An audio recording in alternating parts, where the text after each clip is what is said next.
அன்பர்களே, இன்றைக்கு நாங்கள் உங்களுக்கு வில்லிலே ஒரு கதை சொல்ல போகிறோம். பழைய புராண கதை ஒன்றை புது ஸ்டைல்ல சொல்ல போறோம். அட இன்ட்ரஸ்டிங்கா இருக்கு போல இருக்கே. இன்ட்ரஸ்டிங்கா இருக்குதோ இல்லையோ கல்லறை விடாம இருந்தா போதும். அத கதை உங்களே தீர்மானிக்கட்டும். இப்ப கதைக்கு வருவோம் பாருங்க. காளிதாச மகாகவி காவியம் கன்னி சகுந்தலை என்னும் ஓவியம். ஓ, துஷ்யந்தன் சகுந்தலை கதையா? அதேதான். அந்த கதையை ஒரு புது ஸ்டைல்ல சொல்ல போறோம். ஓகே ஓகே, சொல்லுங்க கேட்போம். ரெவரண்ட் கண்ணுவர். அதாவது கண்ணுவரின் அடாப்டட் மகளான சகுந்தலை மனத்திலே தன் தோழிகளுடன் டான்ஸ் பண்ணி கொண்டிருக்கிற இடத்துல தான் இந்த பாடல் தொடங்குது. குருவிக்கு என்ன கட்டுப்பாடு, உலகம் முழுதும் பறந்து பறந்து ஊர்வலம் வந்து விளையாடு, உலகம் முழுதும் பறந்து பறந்து ஊர்வலம் வந்து விளையாடு. இப்படி பாரதி ராஜா படங்கள்ல வர மாதிரி சகுந்தலை தன் தோழிகளுடன் விளையாடிக் கொண்டிருக்கும் போது அந்த வனத்துக்கு துஷ்யந்தன் மகாராஜா வருகிறார். எப்படி?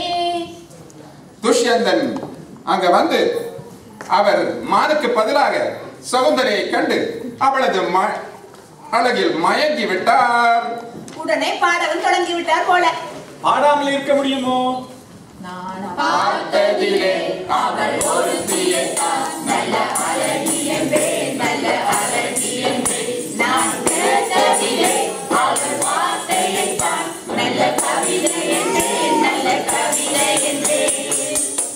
எந்த கவிஞனும் அவளை சிலை வடிப்பான், எந்த கவிஞனும் அவளை வடிப்பான், எந்த இயற்கையும் அவள் மேல் காதல் கொள்ளும், அவள் நினைவாலே என் காலம் செல்லும். நான் பார்த்ததிலே அவள் ஒருத்தியைத்தான் நல்ல அழகி என்றே, நல்ல அழகி என்றே. துஷ்யந்தனை கண்ட சகுந்தலைக்கு மட்டும் ஆசை வராதோ?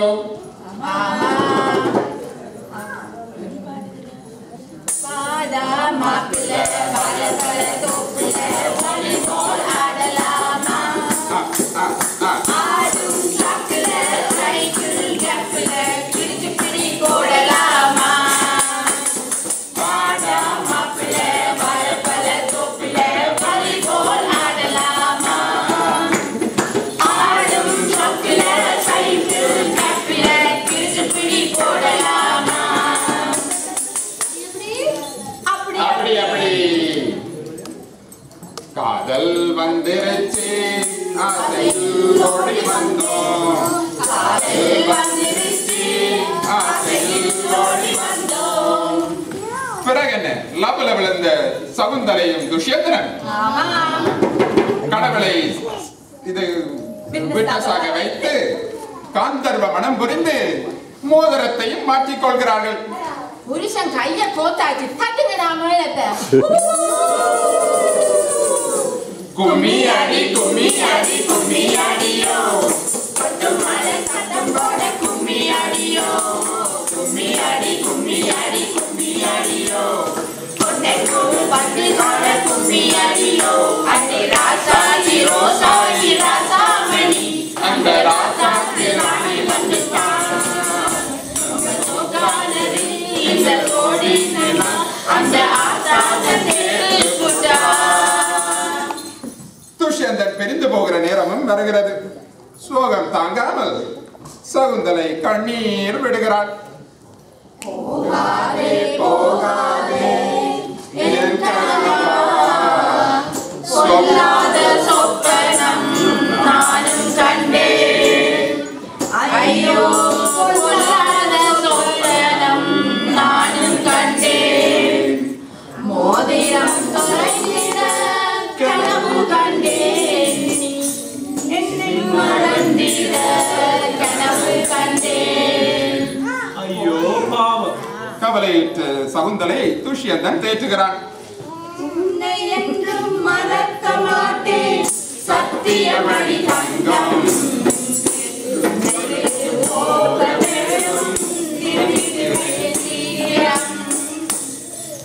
சகுந்தலையும் வேறு வழி இல்லாமல் பிரியாவிடை கொடுத்து அனுப்புகிறாள்.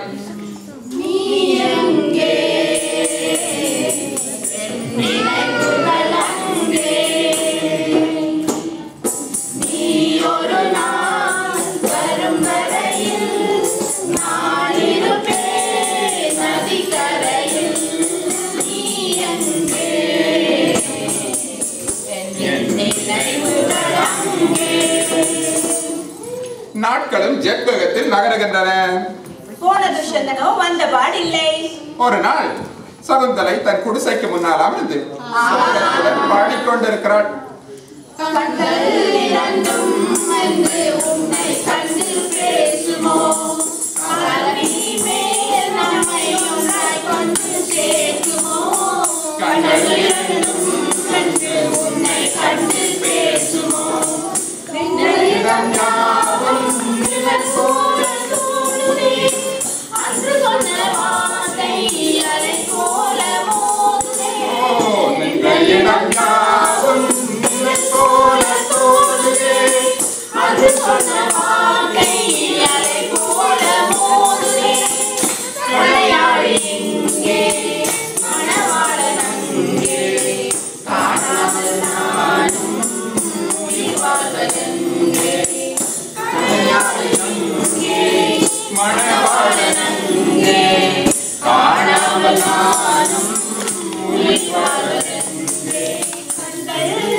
அந்த நேரம் பார்த்து கண்ணுவ முனிவரை பார்ப்பதற்காக துர்வாச முனிவர் அங்கு வந்து விட்டார்.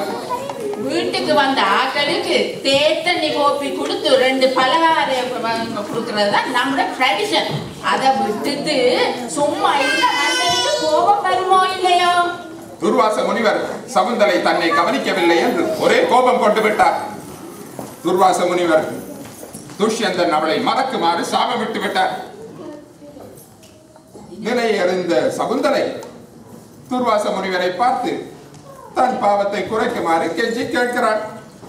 மன்னிக்க வேண்டுகிறேன், மன்னிக்க வேண்டுகிறேன், கொஞ்சம் சிந்திக்க வேண்டுகிறேன், பாவத்தை குற்றமட வேண்டுகிறேன், மன்னிக்க வேண்டுகிறேன். துர்வாச முனிவர் மனமிறங்கி தான் விட்ட சாபத்தை கொஞ்சம் குறைக்கிறார். துஷ்யந்தன் அவளை மறந்தாலும் அந்த மோதிரத்தை கண்டதும் அவனுக்கு ஞாபகம் வரும் என்று குறைத்து கொடுக்கிறார். நாட்கள் வளர வளர சகுந்தலையின் வயிற்றில் துஷ்யந்தனின் குழந்தையும் வளர்கிறது. விஷயம் அறிந்த கண்ணுவ முனிவர் கோபம் அறிந்து எழுகிறார்.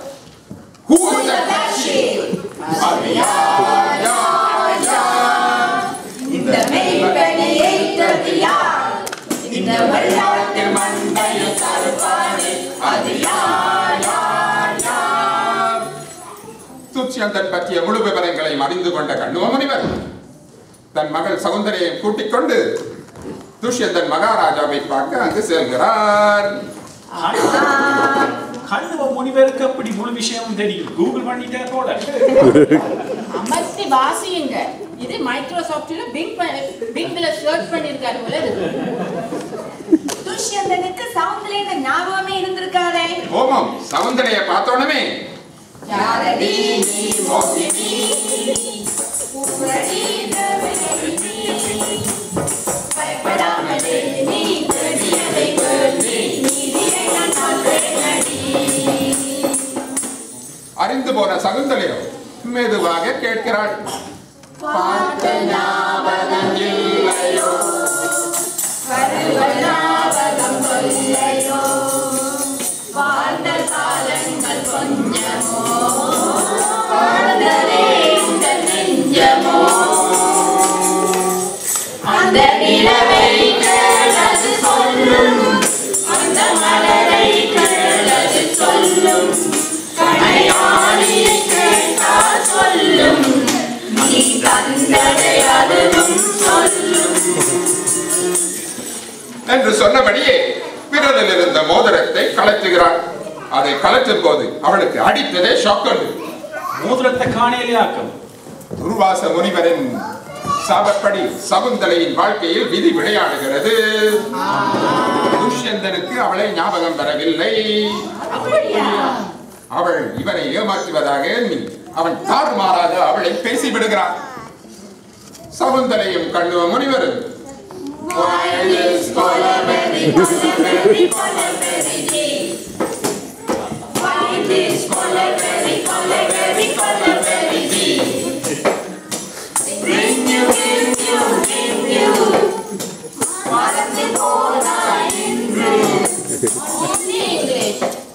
Okay. Why this color very deep? Why this color very deep? இப்படி இருக்க காட்டில் சகுந்தலைக்கு ஒரு அழகான ஆண் குழந்தை பிறக்கிறது. ஏன் பிறந்தாய் மகனே, ஏன் பிறந்தாயோ, ஏன் பிறந்தாய் மகனே, ஏன் பிறந்தாயோ, இல்லை ஒரு பிள்ளை என்று கேட்குவோர் தலையிடிக்க இங்கு வந்து ஏன் பிறந்தாய் செல்ல மகனே, ஏன் பிறந்தாய் மகனே, ஏன் பிறந்தாயோ. இப்படி தாளாட்டிக் கொண்டிருக்கும் போது சாபகாலம் முடிந்து துஷ்யந்தனுக்கு சகுந்தலையை ஞாபகம் வர அவன் அவளை தேடி வருகிறான். ஞாபகம் நெஞ்சிலே வந்ததே சக்குவே சக்குவே சக்குவே, இந்த நாள் அண்ணனே முறையே வந்ததே சக்குவே சக்குவே சக்குவே. பிரிந்தவர் கூடினால் பேசவும் வேண்டுமோ? மகனை கண்ட மகாராஜாக்கு ரியாக்ஷன் அப்படி இருந்திருக்கும். ஒரே அவனை கட்டி பிடித்து புத்திசாலி பெற்ற பிள்ளை, இது புன்னகை செய்யுது சின்ன பிள்ளை. ஆராரோ ஆராரோ, இந்த அரச பரம்பரை ஆராரோ.